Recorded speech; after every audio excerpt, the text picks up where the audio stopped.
Ukraine में जारी युद्ध की तबाही के बीच 24 फरवरी को अमेरिका के राष्ट्रपति जो बाइडेन ने साफ कर दिया कि उनकी फौज यूक्रेन में रूस के आक्रमण का सामना करने नहीं जाएगी। बाइडेन के इस बयान से साफ हो गया है कि पुतिन के खिलाफ ये जंग अब यूक्रेन को अकेले लड़नी होगी और उसके राष्ट्रपति जेलेंस्की का वो बयान भी उनकी बेबसी जाहिर करता है, जिसमें उनका कहना था कि दुनिया ने उन्हें रूस के खिलाफ अकेला छोड़ दिया।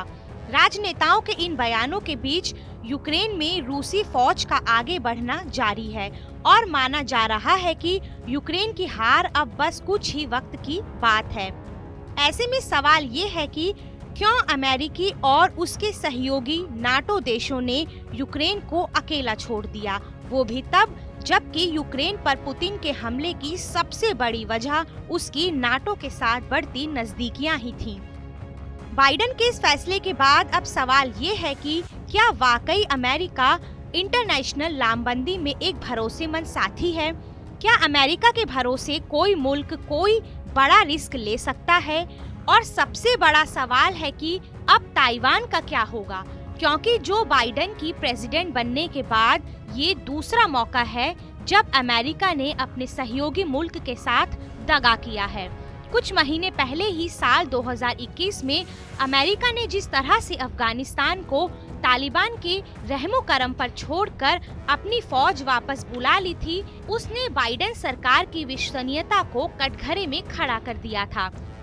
और अब यूक्रेन को उसके हाल पर छोड़ने के बाइडेन के फैसले ने ताइवान को लेकर अमेरिका के कमिटमेंट पर भी सवाल खड़े कर दिए हैं। दूसरे विश्व युद्ध के बाद से ही एक छोटा सा द्वीप ताइवान चीन जैसे बड़े देश की आंखों की किरकिरी बना हुआ है और अमेरिका का डर ही था जिसने चीन को अब तक ताइवान को हड़पने से रोक रखा था। लेकिन यूक्रेन के मसले पर अमेरिका की दगाबाजी सामने आने के बाद अब चीन ने ताइवान को आंखें दिखाना शुरू कर दिया है।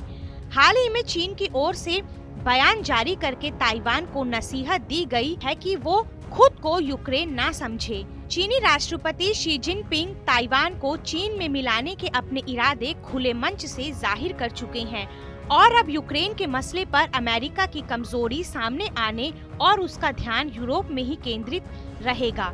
वहीं जिनपिंग को अब पुतिन का भी साथ मिल रहा है, ऐसे में वो अपना खेल खेल सकते हैं। हालांकि ताइवान को कब्जाना जिनपिंग के लिए बहुत आसान नहीं होगा। ताइवान और अमेरिका के बीच के रिश्तों को अमेरिकी कांग्रेस में ताइवान रिलेशन एक्ट के तौर पर निर्धारित किया गया है।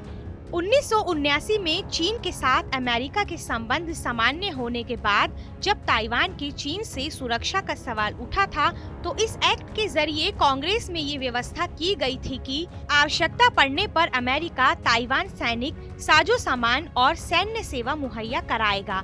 हालांकि ये मदद कैसी होगी ये स्पष्ट नहीं है, लेकिन जिस तरह से अमेरिका ने बाइडेन के कार्यकाल के एक ही साल पहले अफगानिस्तान और फिर यूक्रेन को अकेला छोड़ा है, उससे ये आशंका बढ़ गई है कि कहीं बाइडेन के कार्यकाल में ही जिनपिंग ताइवान को ना हथिया लें और अमेरिका देखता ही रह जाए। तो आपको हमारा ये वीडियो कैसा लगा, हमें कमेंट बॉक्स में जरूर बताएं। बाकी देश और दुनिया की तमाम बड़ी खबरों से जुड़े रहने के लिए सब्सक्राइब कीजिए हमारा डिजिटल चैनल और देखते रहिए TV9 भारतवर्ष।